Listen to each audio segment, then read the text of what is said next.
آج کے نوجوان لڑکوں اور لڑکیوں کو ہو سکتی ہے وہ یہ ہے جس کی وجہ سے ہماری سوسائٹی کے جوان لڑکے اور لڑکیاں برباد ہو رہے ہیں. اس سے اپنے آپ کو بچائیں. بعض لڑکوں کو تصور رہتا ہے یہ بڑی پاک محبت ہے. پاک محبت تو بہن سے ہونی چاہیے. پاکیزہ محبت اپنی ماں سے ہونی چاہیے. پاکیزہ محبت اپنی بیٹی سے ہونی چاہیے. اجنبی لڑکی کے یہ شیطان دھوکہ دیتا ہے. بڑی پاک محبت ہے اور یہ پاک محبت جو ہے یہ آگے بڑھتے بڑھتے وہاں تک پہنچ جاتی ہے جہاں ہم سوچ بھی نہیں سکتے ہیں.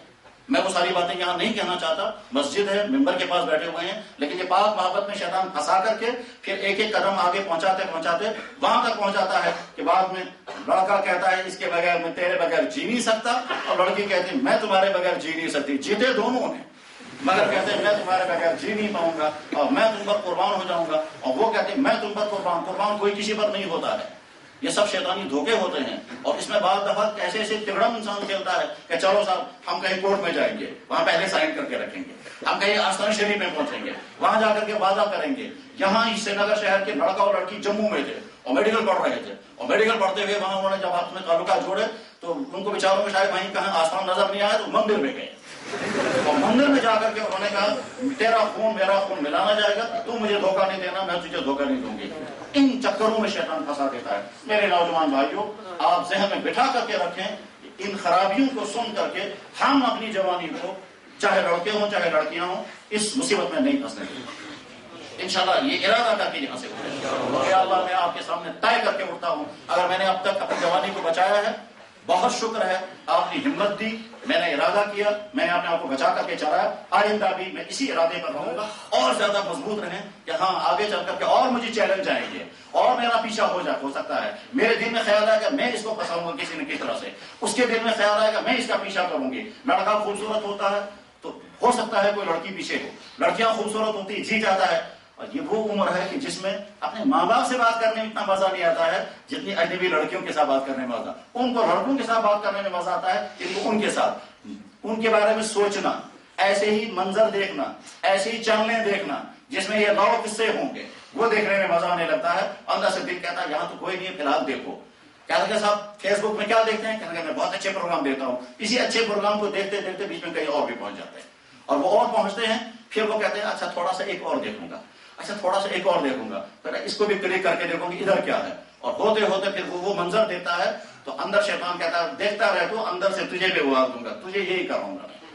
چنانچہ وہ دیکھتا رہتا ہے, اندر سے آگ بڑھتی رہتی ہے, دیکھتا ہے اندر سے آگ بڑھتی ہے. ایک وقت آتا ہے دیکھنے ہی پر کب تک رہوں گا, میں خود کر کے کیوں نہیں دیکھوں.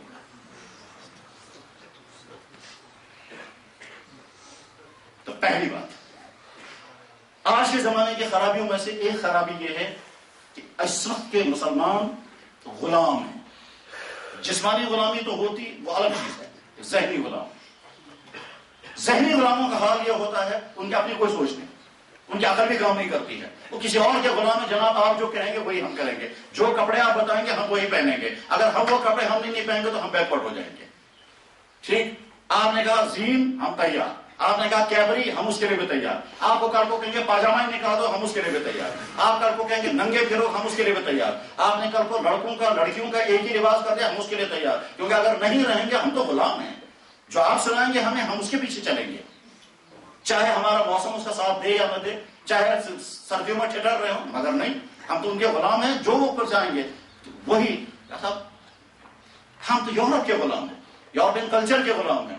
وہ گندا کلچر جس گندے کلچر میں بھائی اپنی بہن کے ساتھ, باپ اپنی بیٹی کے ساتھ, بیٹا اپنی ماں کے ساتھ وہ سارے کام کرتا ہے جس کو مسلمان سوسائٹی میں سوچا بھی نہیں جا سکتا ہے. اس گندے کلچر کو ہم اپنا کلچر اپنا آئیڈیل بناتے ہیں. اللہ کے نبی ہر جمعے کو تقریر کرتے ہوئے کہتے ہیں تو لوگوں اچھی طرح سے سنو, سب سے بہترین لائف سٹائل میرا ہے, سب سے بہترین طرز حیات میرا ہے, زندگی گزارنے کا سب سے بہترین وے میں دے رہا ہوں. کھانے پینے کا میں وہ طریقہ بتاؤں گا اس سے بہتر طریقہ تمہیں کوئی نہیں بتا سکتا. لباس کا میں تمہیں وہ طریقہ بتاؤں گا اس سے بہتر طریقہ تمہیں کوئی نہیں بتا سکتا ہے. ماں باپ کو اپنے بچوں کے ساتھ کیسے رہنا چاہیے اس سے بہتر کوئی نہیں سکھا سکے گا. بچوں کو اپنے ماں باپ کے ساتھ کیسا رہنا چاہیے کوئی نہیں بتا سکے گا. شوہر کو اپنی بیوی کے ساتھ کیسا رہنا چاہیے کوئی نہیں بتا سکے گا جیسا میں تمہیں سکھاؤں گا. بیویوں کو اپنے شوہر کے ساتھ کیسا رہنا چاہیے اس سے بہتر کلچر نہیں مل سکتا تمہیں. یورپ کا کلچر کیا ہے؟ شوہر کو معلوم ہے میری بیوی کے نہ جانے کتنوں کے ساتھ تعلقات ہوں گے، پھر کیا ہوا، ایک رات میرے ساتھ رہتی ہے باقی راتیں کہیں اور، کیا فرق پڑے گا؟ بیوی کو بھی معلوم ہے کہ میرا شوہر کچھ دن میرے ساتھ ہوتا ہے باقی کہیں اور، مجھے اس سے کیا لینا، یہ اس کا پرائیویٹ مسئلہ ہے۔ تو شوہر بھی کہتا ہے میری بیوی کے کچھ پرائیویٹ کانٹیکٹس ہیں، مجھے ان کو چھیڑنا نہیں ہے، بیوی کہتی ہے میرے شوہر کے کچھ پرائیویٹ کانٹیکٹس ہیں، مجھے ان کو نہیں چھیڑنا ہے۔ وہ ہے ان کا کلچر، اسی کلچر کو ہم اپنے لیے آئیڈیل بنائیں گے۔ اللہ کے نبی نے فرمایا تھا مجھے ڈر ہے کہ میری امت کے لوگ یہودیوں اور نصرانوں کے طرز حیات کو، ان کے لائف سٹائل کو اس طرح سے پکڑیں گے کہ قدم بقدم ان کے پیچھے پیچھے چلتے رہیں گے اور برباد ہو جائیں گے۔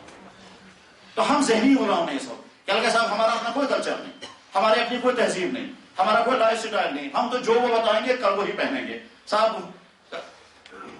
پیچھے سے پاخانے کی جگہ پر لکھا آئی لو یو، ہاں یہ کہنے کے بعد اگر تو دل میں رکھتے اور کس کو ایسا تھا آ جائیے میرا پیچھا کیجیے، یہ اور لڑکے شوق کے ساتھ پہنتے، زین پینٹ پھٹی ہوئی ہے اس میں دھاگے لگائے گئے ہیں، یہ بھی کلچر ہے صاحب۔ اب ہم پھٹی ہوئی زین پینٹ پہنیں گے تب ہم فارورڈ بنیں گے، ورنہ ہم بیکورڈ ہو جائیں گے۔ پاؤں کے نیچے، پاؤں کے قریب میں جیب لگائی گئی، اس جیب کا مقصد کیا ہے بھائی؟ کچھ بھی نہیں۔ کیوں لگائے ہیں؟ سٹائل ہے آج کا کلچر، آج کا فیشن ہے، آپ لوگ بیکورڈ ہیں۔ یعنی گویا عقلیں ختم ہو جاتی ہیں جب انسان غلام ہو جاتا ہے۔ لہذا تمام ان فیشنوں سے اپنے آپ کو بچائیے جن فیشنوں سے آپ کی جوانی کو داغ لگے گا۔ فیشن کی خصوصیت یہ ہوتی ہے کہ لڑکا ایسے کپڑے پہنتا ہے کہ لڑکیاں اس کی طرف مائل ہو جائیں، اور لڑکیاں ایسے کپڑے پہنتی ہیں کہ لڑکے ان کی طرف مائل ہو جائیں، اور وہ ان کی طرف ہوں یہ ان کی طرف ہوں، یہ اٹریکشن جو ہوتا ہے اس کے بعد بھی بگڑ جاتے ہیں۔ ہمارا اسلام یہ کہتا ہے اپنے بدن کو سجاؤ، ہم منع نہیں کرتے ہیں، یہ اسلام کی خصوصیت ہے۔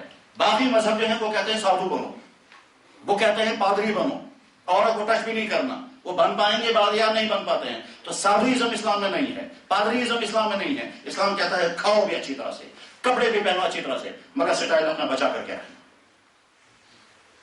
عطر استعمال کرنا اسلام نے سکھایا، باڈی صاف کرنا اسلام نے بتایا، ناخن کاٹنا اسلام نے بتایا، صفائی کرنا اسلام نے بتایا۔ اسلام شروع ہی کرتا ہے صفائی کرنے سے۔ آپ باتھ روم جائیں گے اس کے لیے ہم قانون پورا بتائیں گے، آپ کس طرح سے صاف ہو کر کے آئیں گے۔ اپنے کپڑوں کی صفائی تو سب سے زیادہ صفائی تو اسلام نے بتائی ہے، لیکن ہم اس کلچر کو چھوڑ کر کے ان کا کلچر اپنائیں گے، اور اس کلچر میں معلوم کیا ہوتا ہے، باتھ روم جائیں گے تو ٹیشو پیپر سے صاف کرنا، پانی یوز نہیں کرنا، اس کے بعد پھر ساری باڈی کے اندر گندگی پیدا ہوتی ہے، بدبو آتی ہے۔ اس بدبو کو دور کرنے کے لیے پرفیوم پھینکو، اور وہ پرفیوم جو ہے وہ پرفیوم اس گندگی سے مل کر ایک اور بدبو پیدا ہو جاتی ہے۔ آپ یہاں نہیں سمجھ سکتے ہیں، چھوٹا ذہن ہے، چھوٹی جگہوں پر رہ رہے ہیں۔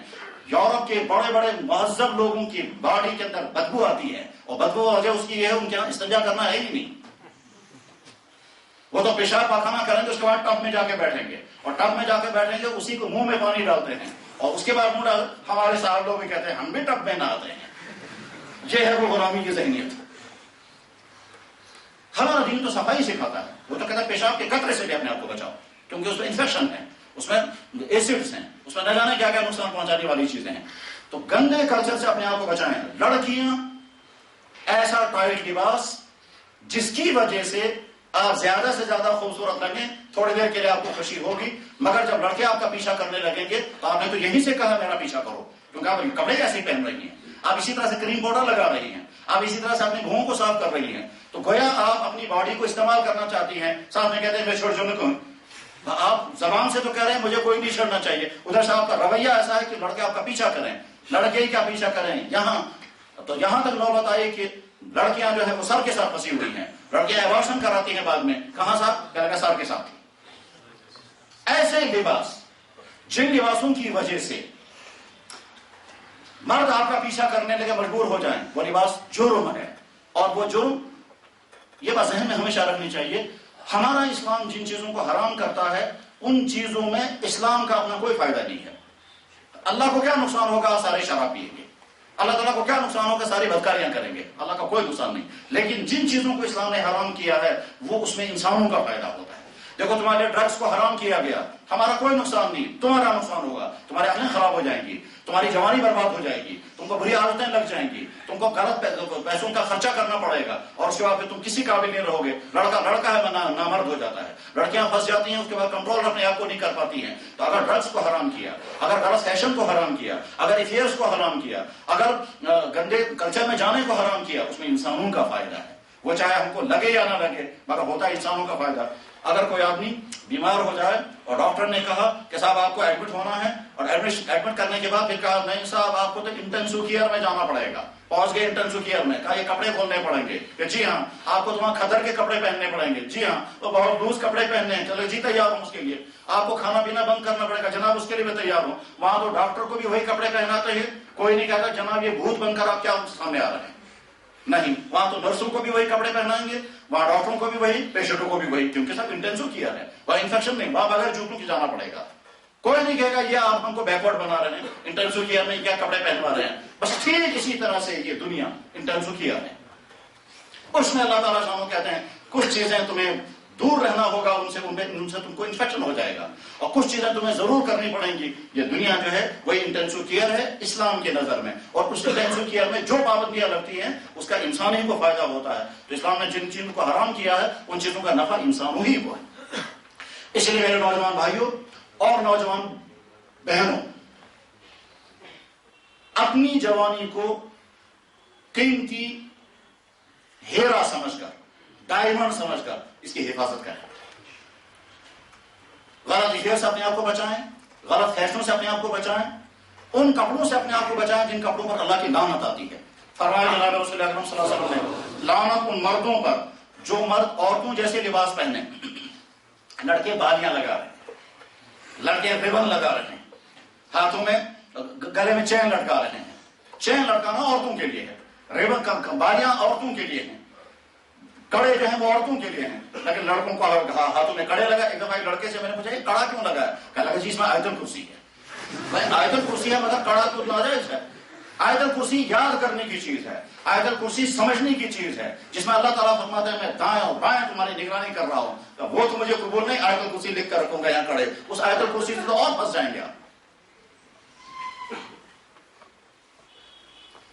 فرمایا لعنت ان عورتوں پر جو مردوں جیسا لباس پہنتی ہیں، کتنی ہی خوشحالی کی زندگی کیوں نہ ہو، لیکن جب جینز پہنیں گے آپ لازماً لعنت برسے گی، اور وہ لعنت برسنی وہ نام لے کر نہیں آ رہی ہے کہ میں لعنت آ رہی ہوں، وہ ہوتا کیا ہے، جوانی برباد ہو جاتی ہے، بری عادتیں لگ جاتی ہیں، ٹینشن پیدا ہو جاتا ہے، نیند نہیں آتی ہے، فیس پیدا ہو جاتا ہے، گھر میں ٹکراؤ شروع ہو جاتا ہے، معمولی باتوں پر گھر میں تناؤ شروع ہو جاتا ہے، شوہر البڑ بڑبڑاتا ہے۔